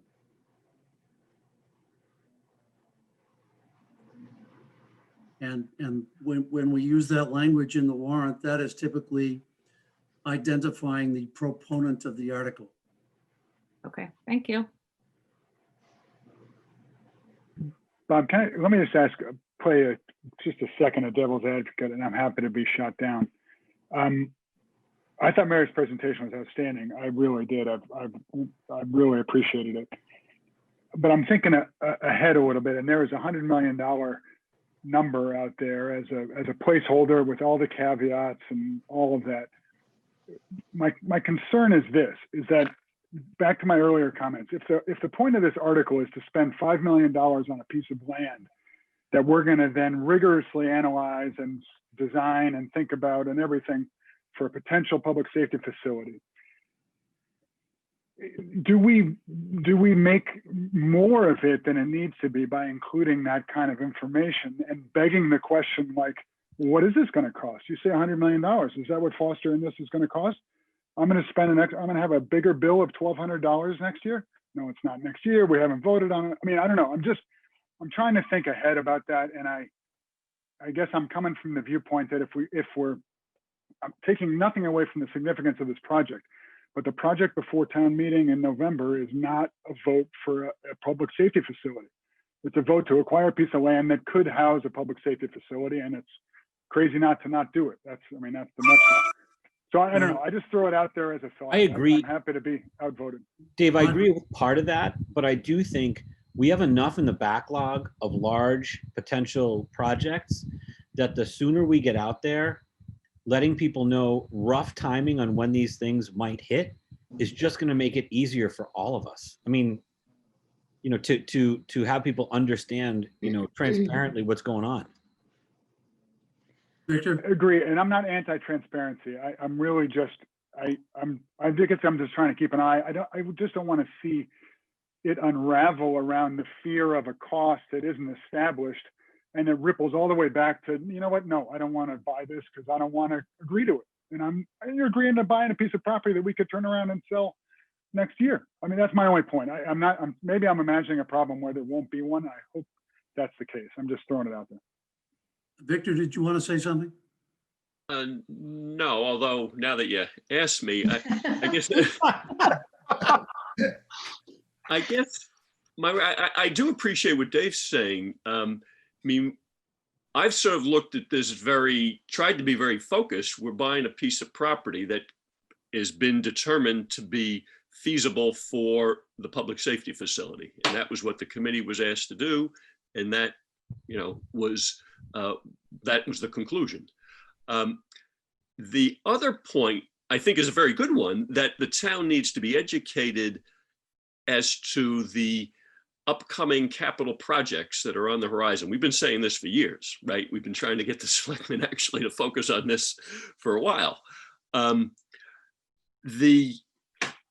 So that needs to be done, definitely. But Dave's point is this the right time to do it? Is there another mechanism? Is it better to be done in the annual town meeting in April? And I'm not sure what the answer to that is, but I do take Dave's point that we're distracting. I'd like to give Mary a chance to speak in a minute, but having listened to her last night, I'm not sure she'd be writing what Dave is suggesting she might be writing. Because as I understand it, we're basically buying a piece of land. And to buy that land, we're exchanging some of the town's credit for a tangible asset, a real estate asset. We're going to buy it with a bond anticipation note, and we're only going to pay interest on that. And that interest payment is going to be nominal, in my view. If the town later decides not to build a public safety facility, we'd simply sell the asset.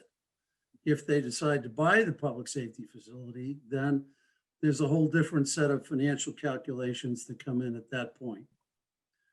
But I think I would leave it to Mary to decide what to put in the selectmen's report at this point in time. Do you want to add to that, Mary? Just listening to the conversation, which is helpful.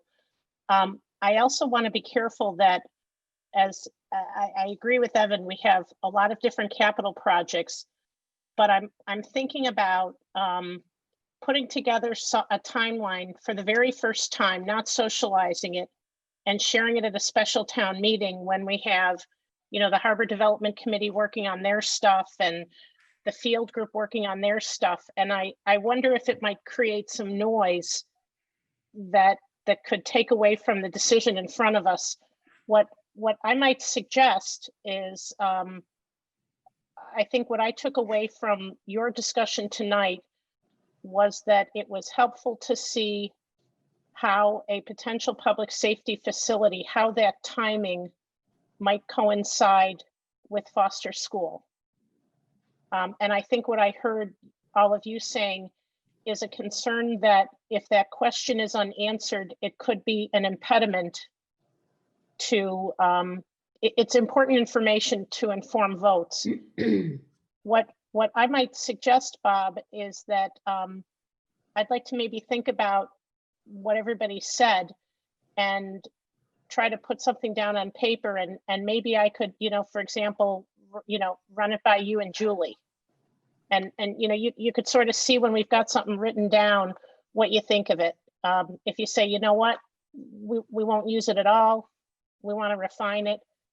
I don't necessarily want to get into all the weeds that we got into last night, because I think it could overwhelm and confuse people. And to Dave's point, it's not necessarily relevant for the decision in front of the meeting. So I guess what I'm saying is, if there are one or two of your members who might want to look at something that we put together, we might be able to just figure out what the best approach is. Right? Libby? Oops, just making sure I'm unmuted. Two things. One is, as I take what Dave said and listen to the other comments, I really feel like, and particularly Evan also with the whole projects and how they fit together. My opinion on maybe a good solution here is that there's a selectman report in the warrant that gives the big picture and identifies that, yes, we have these multiple projects going on.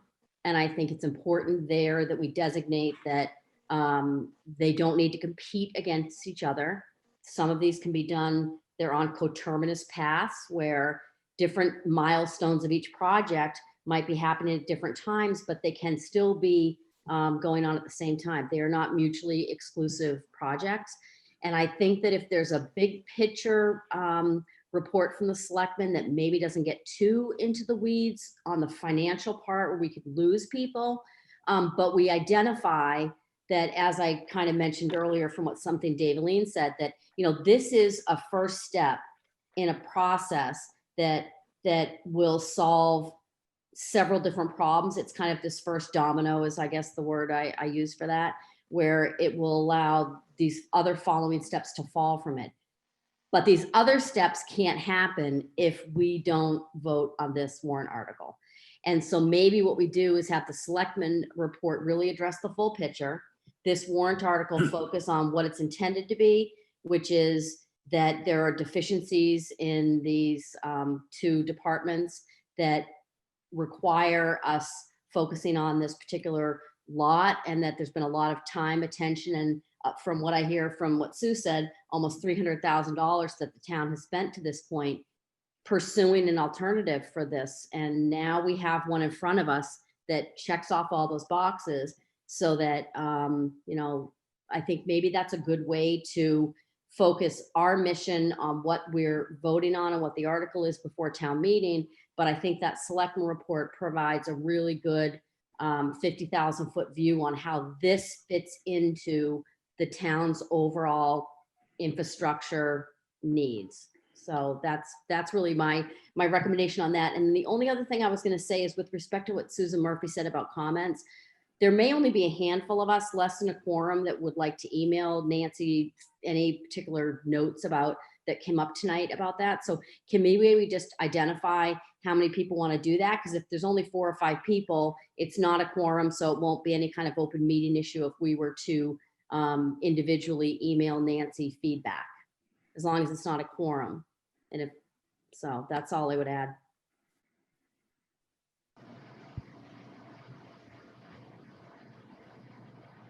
Well, I'm happy to do that. Do people know now whether they would or would not send Nancy suggested comments on the comment? I take it Libby would. I've already got my hat in the ring. Was that a yes, Dave? That was I already sent her a comment, so yes. Oh, all right. So I would. 2, 3. Anyone else? I will not. I will. Yeah. Right. I think I Did my piece. Livy, Dave, Alan. No, No, Alan said no. I'm saying, Oh, you said no. I said my piece. Oh, okay. All right. Go for it. Anyone else? Yeah, I would, Bob. And I will. I don't think my liaisons count. Okay. We're a team. That's what I was thinking. Yeah, they count. The liaisons count. We're still less than 8 with a margin. So, perfect. Like I Pennsylvania. think poll. Susan Murphy's probably correct. It's safer not to send the comments and to rely on the discussion tonight. And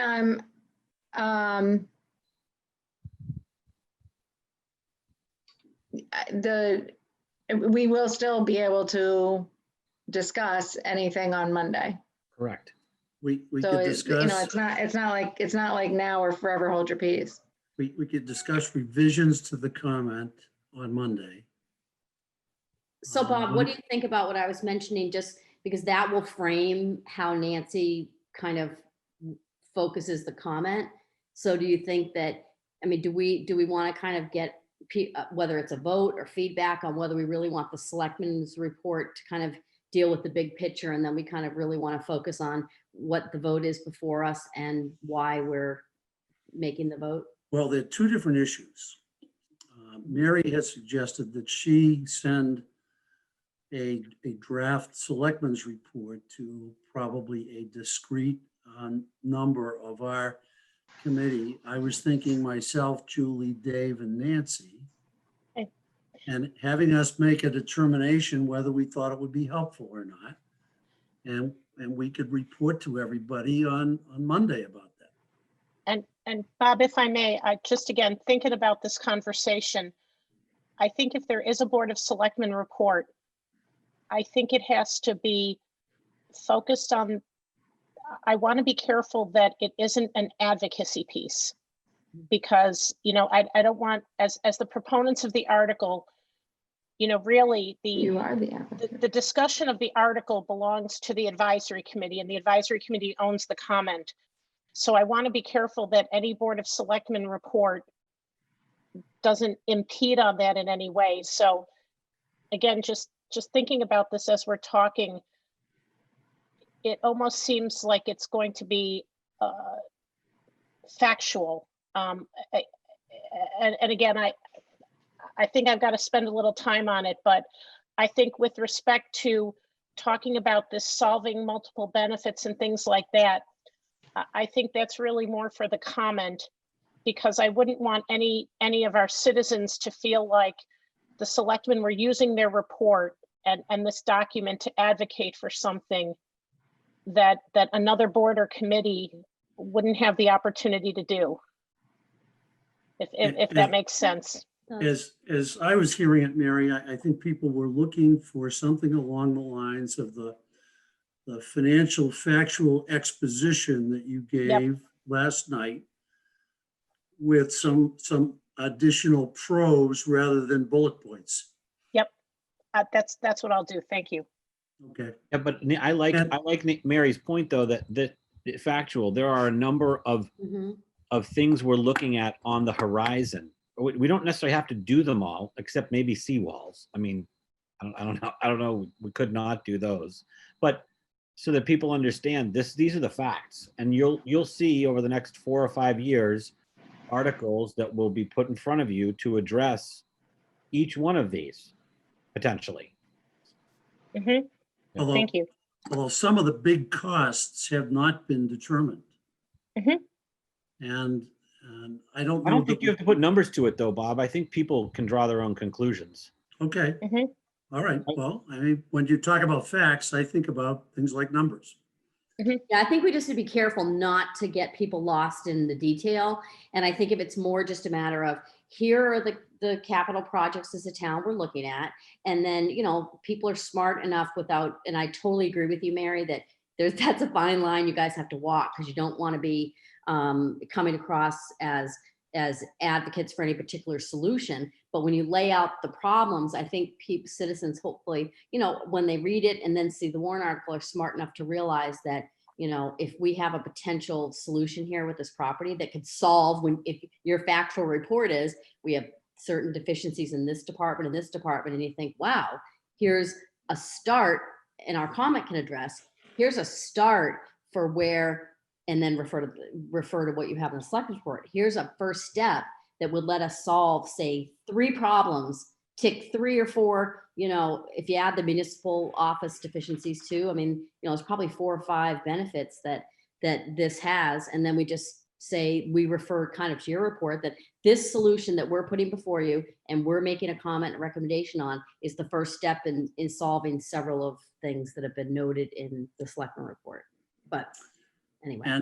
And on the other point, as I understand it, it is Dave, Libby, Victor, and Tina that proposed to send language to Nancy. And that is it. And everybody else promises not to do that. Yes, Andy, you promise? And Bob, I would just, I was just making my promise. Okay. and Bob, I would just remind everybody that since the meeting is being recorded, Nancy and her team have the ability to go back and listen to us and listen to the comments that were made at the time they were made and the context they were made in. Does that mean you're not going to send around the minutes tomorrow morning?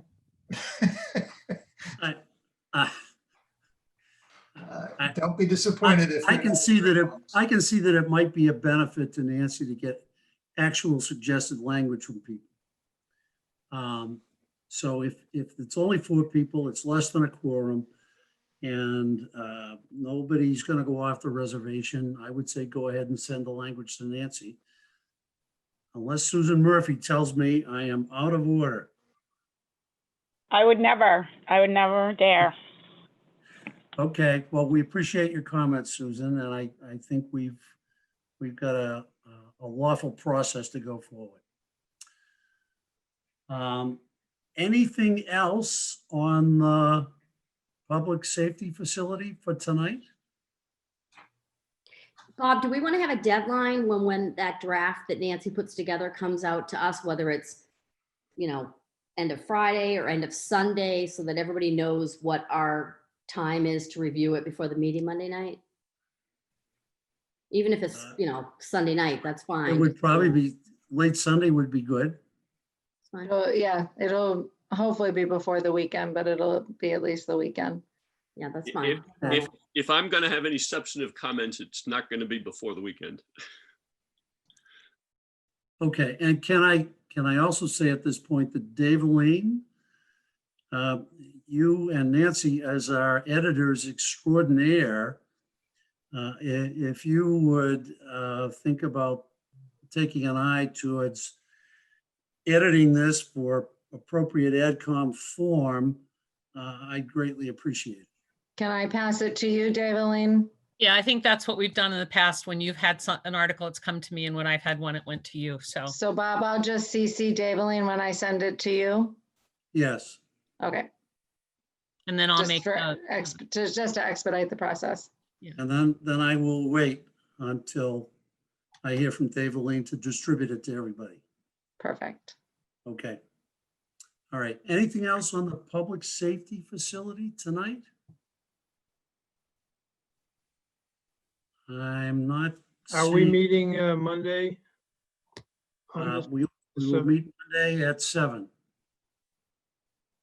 I'd just like to thank everybody for all your comments, and I know this is special town meeting is never easy on anybody, and I appreciate the focus on one issue and all the feedback that I've gotten. It's very helpful. It's a great team. And Mary, would you have an opportunity to adjourn your meeting? Thank you very much. And thank you for inviting us tonight. Thank you for allowing us to participate. And our thanks to everyone who attended last night as well as for all the great work on, helping put information in front of people so they can make an informed choice. With that, I would take a motion to adjourn the Board of Selectmen meeting. So moved. Second. All those in favor, Joe? Aye. Bill? Aye. Mary? Aye. Thanks, everybody. Good Thank you night. all. Thanks. And coming back to our agenda, Hey, Bob, can I just say one little thing? of course. I already emailed the help desk to get a Zoom meeting for Monday. I'm gonna need an agenda tomorrow. Yes, I understand. Awesome. Okay, our next agenda item was liaison reports. I don't know if there are any. I know there's been a lot of activity with respect to the schools. I don't know whether Dave or any of the other aces would like to report on that. I was actually on a water transition meeting I could quickly report on, but I would let one of my ACES colleagues who were on the last Monday's school committee fill anybody in if there was something that they want to share. Dave, I can add a few points, and I know some others are on the call and may want to add in with me. A lot of discussion at the school committee, concerns over COVID, really a lot of concerns over bringing the students back, concerns over the number of in-person hours that the kids are getting. And the administration presented a plan to bring back first and second grade on January the 4th. There's some issues around that in terms of bus transportation, in terms of possibly changing the school hours. And then later on, bringing back 3 through 5, but really at this point, no plan for middle or high school students to be coming back full time. And that provoked a lot of response from the people on the phone, on the call. So I don't know if anybody else wants to add something who was at the meeting, but. Yeah. I was on, George. I will echo the sentiment. I think when people realized that anyone above second grade, there was no plan for them to come back. And I think people understand realistically they may not because of what happens, over the next 6 to 12 weeks, but there isn't even a plan right now. I think was startling for some. And I think what's come out over the last couple of meetings, I think the one that we had on that Saturday, and I think Dave, you already kind of reported out on that, but then this one is that, it's not just physical distancing and state guidelines. There is a instructor, a teacher shortage. I say teacher, and I mean teachers and parent. They don't physically have enough teachers to get people back in the buildings. And that there was some issues with that pre-COVID, which Paul, I think, had shared with us what seems like 10 years ago now. And I think that's been exacerbated by the pandemic and people opting not to, teachers opting to take leave of absence, et cetera. And they're scrambling to kind of put remote teachers in seats and fill the classrooms with teachers that they need just to kind of run what they're doing right now. So I think it was eye-opening for some of the parents. And as a parent myself, it was eye-opening for me. This is Andy. Let me just add to that 2 things. One, the school committee is looking quite seriously at leasing St. Jerome School because one of the issues is space, especially for the foster school children. Apparently there are 8 classrooms in foster that cannot be used. That would, if one has to comply with the state guidelines. The second point is, I'm not sure if I'm confusing last night with the school committee meeting, but I have the sense from both that a lot of parents think this is a problem that money can solve tomorrow. And I didn't get the sense from the superintendent that he views it as a money problem really at all. That it's more logistical than that, but I don't think parents were persuaded. That's all I have. Dave, did you want to provide a water liaison report? Sure. Just quickly, I think, and Kristen joined me on this, and she's welcome to add other thoughts too. But in general, all is going well. The transition to Suez seems to be moving along well. They have done some, I think it was in the water treatment plant where they've done some work to kind of recover what they thought was some sloppy work on behalf of Aquarian pre-transition. Nothing nefarious, just not up to Suez's standards in terms of how they wanted to run the operation. The billing is is progressing. It's on track with the budget, which is the best news. There has been, I think a few issues related to the migration of the data into the new system with Suez, but in general, I think everything was going according to plan. And I did have a nice conversation with the new water superintendent, who strikes me as a very good individual, very hardworking guy who I think much to Hull's enjoyment, he has spent a lot of time at Hull trying to help get some of their projects that had been mothballed, in Hull's opinion, by Aquarian onto the front burner. And it's been very much appreciated, particularly as it relates to fire hydrants and other critical needs for Hull. And there was some discussion also about some critical needs with respect to Hull's water main and its ability to serve the North Hull area if there was to be a catastrophic failure of some kind. So, it strikes me that things are going really as well as could be expected. That was my understanding. I'll just quickly add that there was a good discussion about a capital master plan, as it's called, which is kind of a capital needs assessment, but I guess a little bit bigger effort than that, which the committee is intending to engage an environmental partners group who had done some of our rules and reg work leading up to the transition, who's already familiar with our process. And so they will be engaged on that. The committee had a very good discussion on this. Dick Norman, whose name some of you may recall, is a very interested citizen who's now part of the Water Transition Evaluation Committee, raised some interesting counterpoints to kind of the scope of the capital plan study that was proposed, and they'll continue to work through that with the committee. But all in all, I think the committee is doing quite well. The rate study that's expected is not yet off the ground, and that's just because there have been other things that they've been working on that have taken a priority. Kristen, anything I left out or you want to add? No, I think that was a good recap of it. They did focus a lot on like the testing of the pipes to see which ones need to be replaced now, but also aligning it with the town to see what roads need to be repaired. So to coordinate that, so there's not wasted money there. So that was a big point to remember. So. Yep, and we passed all the water quality tests as well with the DEP, so that's all good. So we're and Eckward Pond is coming back.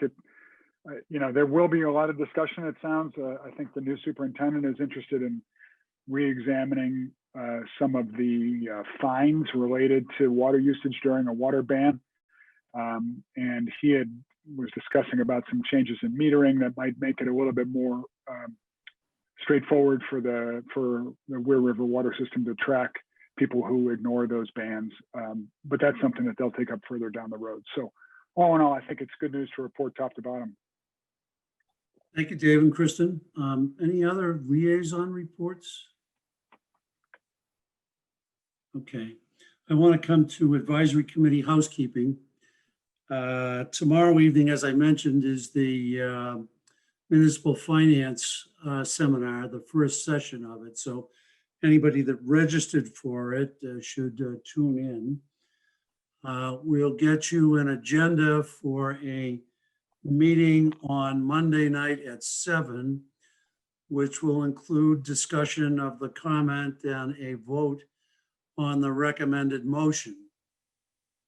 Any other agenda items that people suggest at this point for Monday? Okay. Next week, we are probably having the forecast meeting with Julie and myself and the school people and the town people. And that will be in advance of a joint meeting that the advisory committee will need to have with the school committee and the Board of Selectmen as required by the town's financial management plan. We are supposed to consider the state of finances on a quarterly basis, and we will need to do that. I haven't heard a date as yet for when that joint meeting is going to occur, but as soon as I do, I will let you know. I also wanted to raise with all of you, I think everybody loved Mary's finance presentation on capital projects last night. She has offered to appear in front of the advisory committee and to have a discussion of those concepts, where perhaps we could delve into them in a little more detail. We might also take a look at the Harvard Kennedy School report that I distributed to everybody earlier. Would people like to have that as an agenda item at one of our upcoming meetings? I would propose to do it before we get to budget season. I see 2 thumbs up. You know, can I say, can I like the presentation very much, but what I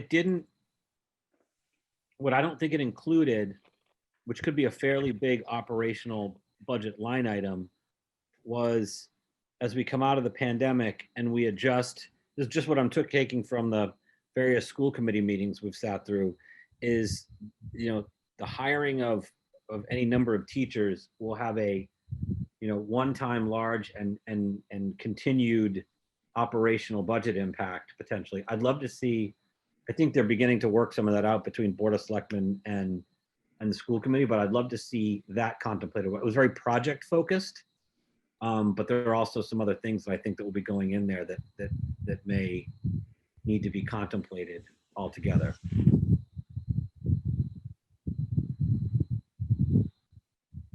Well, I did get the sense from some of the comments last night that people who were, I assume they were parents who were speaking sort of against the public safety project, had the sense that any money that the town has should be used for operational matters, and particularly schools. So I think there is, so I'm sort of agreeing with your point, Evan, that there should be sort of a discussion of, the whole thing. I mean, if we're getting large operational costs because of perhaps the school hiring or whatever, that does work into the same discussion of how do we spend our funds. I mean, we'd like to keep capital separate, but I don't think everybody does that. No, and it did demystify some of the excluded, the non-excluded. I mean, some of that's still 3.5 years in for me. I still don't fully understand, but I think we need to take a look at it kind of in totality, right? Because it's one pie, right? We're slicing different pieces off of it. So we'd ask Mary to look at not only the major capital projects, including harbor projects and the fields and the school and public safety facility, but would also ask her to look at any foreseeable large operational budget impacts. Yeah, I think so. Okay. All right. I just want to, if I invite her, I would just want to give her a sense of what we're looking for. Yeah. No, because I think that addition makes it a total picture, and I think the presentation was good. But I think to be fair, I think they're still working that stuff out. Andy and Dave and Aaron all heard it. She and Joe and Bill were very supportive of the schools doing what they need to do to kind of get through COVID. But I think some of the predicament we find ourselves in are because we didn't do things pre-COVID. And I think they're beginning to have those discussions now. Okay, well, it sounds like everybody would like to see that invitation extended. So I will try to make that happen. Mary, of course, has a busy schedule too.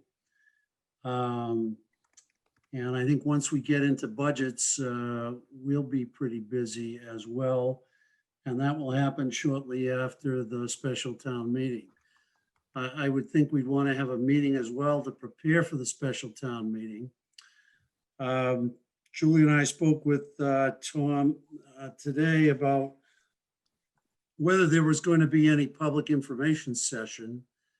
And I think that's still under consideration by the Board of Selectmen. So whether that's going to happen or not, I'm not certain.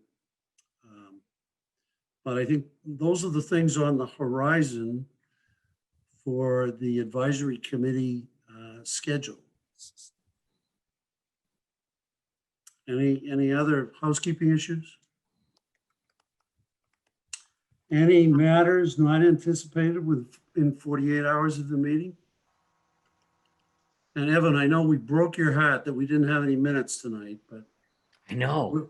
we'll make up for it soon. Monday. Yeah, let's do it on Monday. I don't know whether we'll do it on Monday or not, but maybe we will put it on the end of the agenda. And at this point, then, I will accept a motion to adjourn. So moved. Second. Okay, and we need to do a roll call vote, and I'll call people by the way your faces appear on my screen. I don't know if that's the easiest way to do it or not, but Dave? Aye. Tina? Aye. Andy? Aye. George? Aye. Brenda? Aye. Kristen? Aye. Al? Aye. Nancy? Aye. I know you don't want to leave. Victor? Yes. Dave, Aye. Julie? Aye. Evan? Aye. Libby? Aye. Aaron? Aye. And I think that's everybody from the AdCom that's still with us. So with that, we are adjourned.